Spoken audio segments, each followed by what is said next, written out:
الحمد لله رب العالمين وصلى الله وسلم وبارك على نبينا محمد وعلى آله وصحبه أجمعين. Assalamu alaikum wa rahmatullahi wa barakatuh. And good morning, Instagram fam, friends and followers of as-Saafiy. And welcome to another episode of Revert Reflections.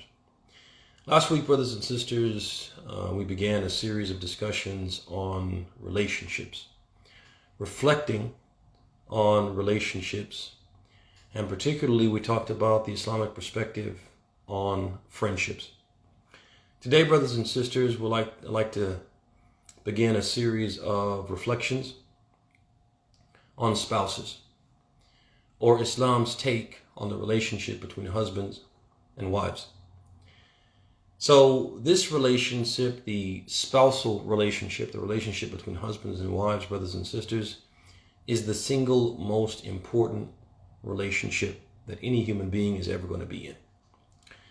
And one of the indications of this is the statement of Allah subhanahu wa ta'ala in which He describes the relationship between spouses, saying, Hunna libasul lakum wa antum libasul lahun.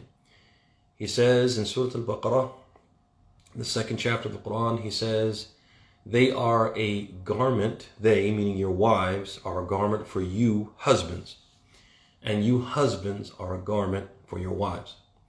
The scholars of Islam have mentioned that one of the intended meanings of the word libas is lihaf, which basically is something which is wrapped tightly around something else. And what is this an allusion to, brothers and sisters? This is an allusion to the closeness between the husband and the wife. Basically, Allah subhanahu wa ta'ala is saying, Hunna libasul lakum. These wives are a garment to their husbands, and these husbands are a garment to their wives, meaning no one is closer to you. That the husband, no one is closer to him than his wife, and the wife, no one is closer to her than her husband. No one knows you better. No one knows your secrets more than they do. No one is closer. Lihaf, somebody that's so close to you, it's almost like they're what? They're wrapped around you. Now think about it, brothers and sisters. With that level of closeness comes a tremendous amount of influence. Influence even greater than the influence of friends. And we talked last week about how friends can influence you, and they have so much influence on you that the Prophet said, Al-maru ala dini khalili, that a person will follow the faith of his closest friends, of his closest companions, those people closest to him. So the Prophet is saying that this is the case for friends.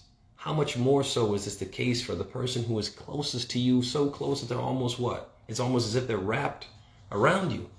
And we saw a specific example of how spouses can influence each other in the story of Amr bin Hitan. We mentioned how he was a scholar of Sunnah. He was a scholar of Hadith. He took knowledge of Hadith from Abu Musa al-Ash'ari, from Ibn Abbas, and from Aisha radiallahu anhum. He was a person who narrated Hadith and learned from some of the greatest companions of the Prophet Muhammad sallallahu alaihi wasallam.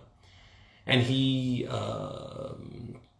became very much charmed, transfixed, very much attracted to a woman from the Khawarij. He ultimately married her, thinking that he was going to convert her to the Sunnah, and she converted him to the Bid'at al-Khawarij.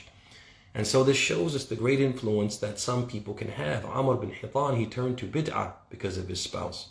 And others may be and have been convinced by their spouses to leave Islam altogether, or to have only a ceremonial, superficial connection to Islam. We've seen that play out. And so this is one of the clearest indications, brothers and sisters, that this is the single most important relationship any person will ever be involved in. So in addition to the importance of this relationship, it is also an area wherein many of us, many Muslims, especially convert Muslims, face challenges. It's an area where we are particularly challenged, and we're becoming more and more challenged by the day.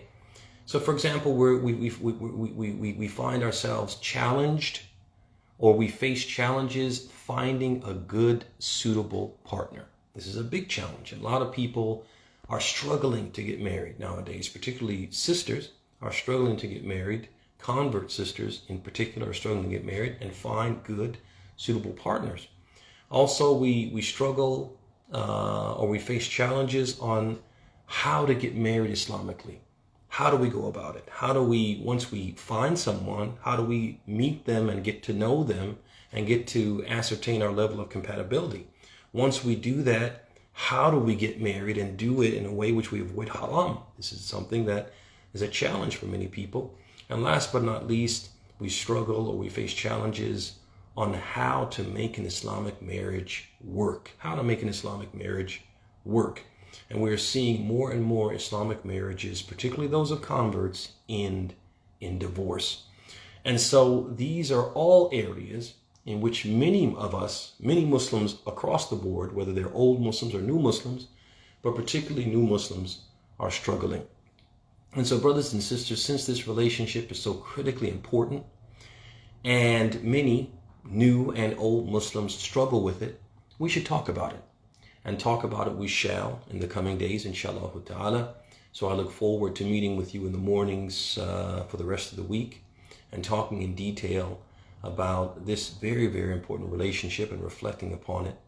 And until then, until we meet again tomorrow, we ask Allah subhanahu wa ta'ala as always to bless your houses, to bless your spouses, to bless your children and your families, to bless your sources of livelihood and income, to shower you with His blessings and to surround you with His protection, to bless you and to make you blessed wherever you may be. هذا وصلى الله وسلم وبارك على نبينا محمد وعلى آله وصحبه أجمعين. السلام عليكم ورحمة الله وبركاته.